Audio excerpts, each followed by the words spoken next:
دا خبره ضمناً ناسې عرض کم که چېرې مونږ په پاک و هند کې لوی لوی علما وګورو،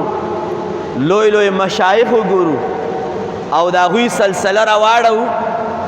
نو دا ټول علما او اولیاء اکثر تعداد کې دا د افغانستان نه راغلي دي. یعنی افغانستان دغه پاکه خاوره دا د ډیرو اولیاء کرامو خاوره ده، دا د ډیرو پاکانو خاوره ده او د افغانستان په دغه خاوره باندې داسې پلارانو وخت تیر کړی دی، داسې پاکانو نیکونو وخت تیر کړی دی چې د هغوی په بچو کې حضور دات علي حجویر رحمت الله علیه پیدا دی، د هغوی په بچو کې امام شاه احمد رضا خان بریلوی رحمت الله علیه پیدا دی او د هغوی په بچو کې حضور امام اعظم ابو حنیفه رحمت الله علیه مبارک پیدا دی. دا ټول مشایخ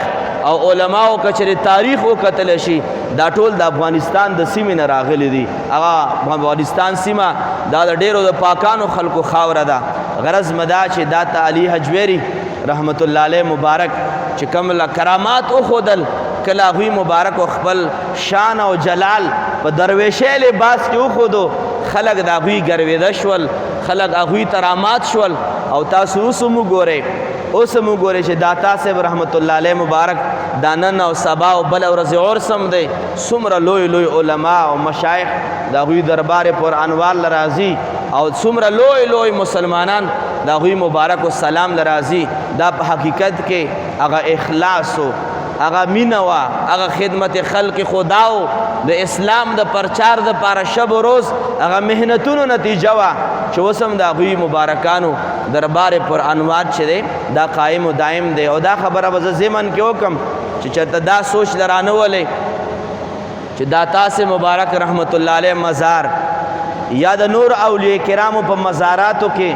چې کمی سجدې لګولی کېږي یا کم طوافونه پکې کېږي یا کم خرافات پکې کېږي،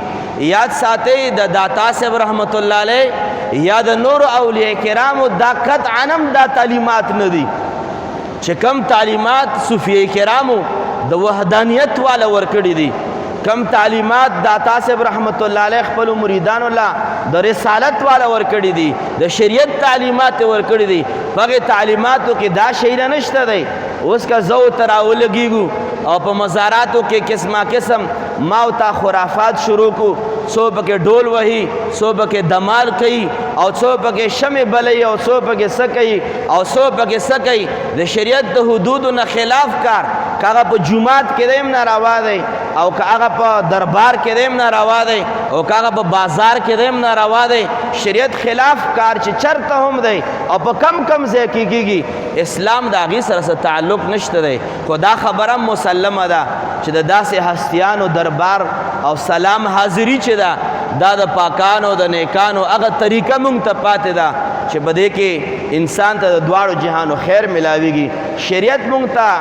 تعلیمات پرېښودې دي، د الله پاک د ولی د دربار سلام به څنګه کوي، ورزې څنګه به کوي، هلته به نفل کوي، هلته به د دعا به د الله نه غواړي، د دغې ولی په وسیله باندې به یې غواړي. خو که چېرې دا نور کم خرافات دي د دې سره د اهل سنت والجماعت د عقیدې هېڅ قسمه تعلق نشته. او که څوک یې راپورې راتړي او څوک وایي چې دا مزارونو والا دا کوي، یاد ساتئ په مزار کې چې څوک پراته دي د باندې ګنبد ځکه جوړ دی چې د الله او د الله د رسول د تعلیماتو صحیح تابعداري کړې ده او چې څوک د هغې خلاف کوي څوک د هغې ذمہوار نه دي.